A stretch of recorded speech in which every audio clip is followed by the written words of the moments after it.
তো এখন আমরা বাঁশবাড়িয়া সি বিচের দিকে যাইতেছি।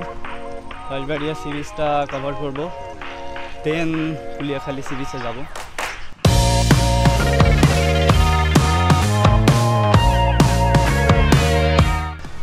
সি বিচে ঢুকতেই একপাল মেহমানের সাথে দেখা হয়ে গেল, ভেড়ার সাথে। শেষে একটা পিচ্ছি ভেড়া গেছে, বেশ সুন্দর ভেড়া গেছে।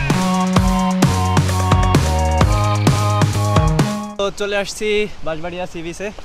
এখানে একটু পা ভিজাবো, জানি ভর দুপুর এবং ভর রোদ, এই জন্য আর কি এখানে খুব একটা থাকা হবে না।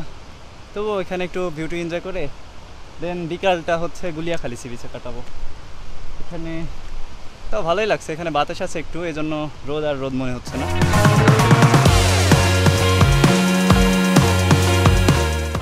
এখানে বেশ ভালো লাগতেছে, কারণ এখানে খুব একটা পর্যটকের ভিড় নেই, সে কারণে সি বিচটা বেশ সুন্দর লাগতেছে।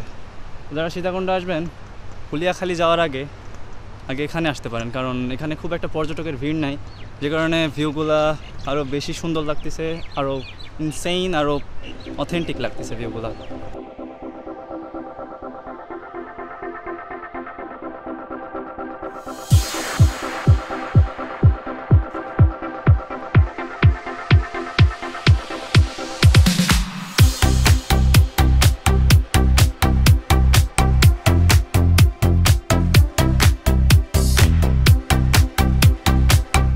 বাঁশবাড়িয়া সম্পর্কে একটা একটা ইন্টারেস্টিং তথ্য পাইলাম, যে অটোতে আসতে আসতে এক অটোওয়ালা মামা বলতেছিল আর কি, যে এই বাঁশবাড়িয়া নাম হওয়ার প্রধান কারণ হচ্ছে এখানে নাকি 22টা বাড়ি ছিল, সেখান থেকে আর কি বাঁশবাড়িয়া থেকে বাঁশবাড়িয়া। সো তথ্যটা ইন্টারেস্টিং।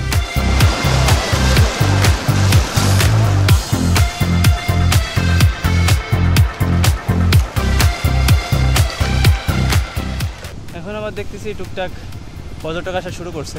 যখন আমরা আসি তখন এতটা পর্যটক ছিল না, এখন দেখতেছি আবার টুকটাক পর্যটক আনাগোনা শুরু করছে।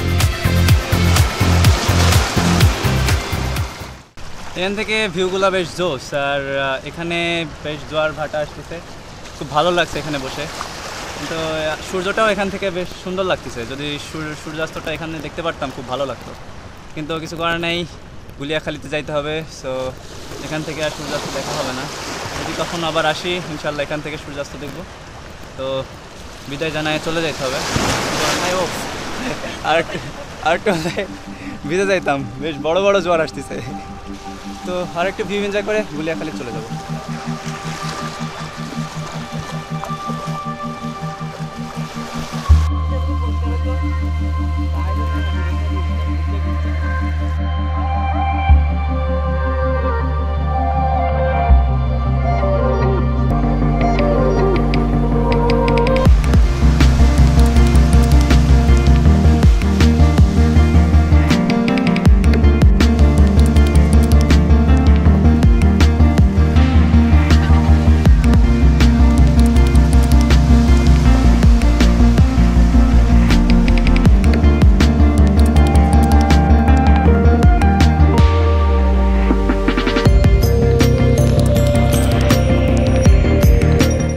এখন আমরা চলে যাব গুলিয়াখালীতে। তো ফাইনালি চলে আসছি গুলিয়াখালী সি বিচে। তো যেমনটা ভাবছিলাম ঠিক তেমনটাই, এখানে পর্যটকের প্রচুর ভিড়, এবং এখানটায় প্রচুর পরিমাণে দোকানপাট। ওই বাঁশবাড়িয়া সি বিচে যেমন একটু সাদামাটা ছিল, এখানে তেমন না, এখানে প্রচুর পরিমাণে দোকানপাট এবং একটু জাঁকজমক টাইপের, তাই এখানে পর্যটকও অনেক বেশি।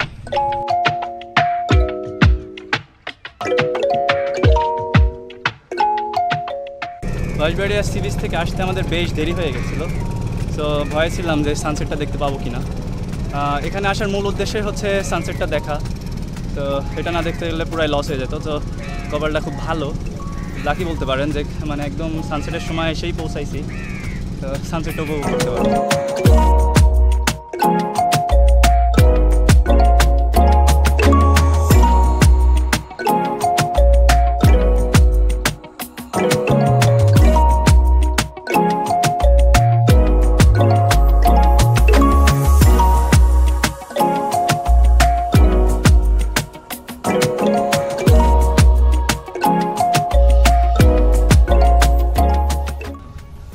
সূর্যটা পড়ে গেছে, এখন সন্ধ্যাটা এখানে বসে উপভোগ করতেছি।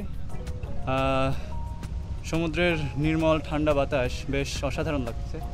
তো আজকের ভিডিওটা এই পর্যন্তই। যদি ভিডিওটা ভালো লাগে পেজটিকে ফলো করতে পারেন, চ্যানেলটিকে সাবস্ক্রাইব করতে পারেন। দেখা হবে পরবর্তী কোনো একটা ভিডিও থেকে।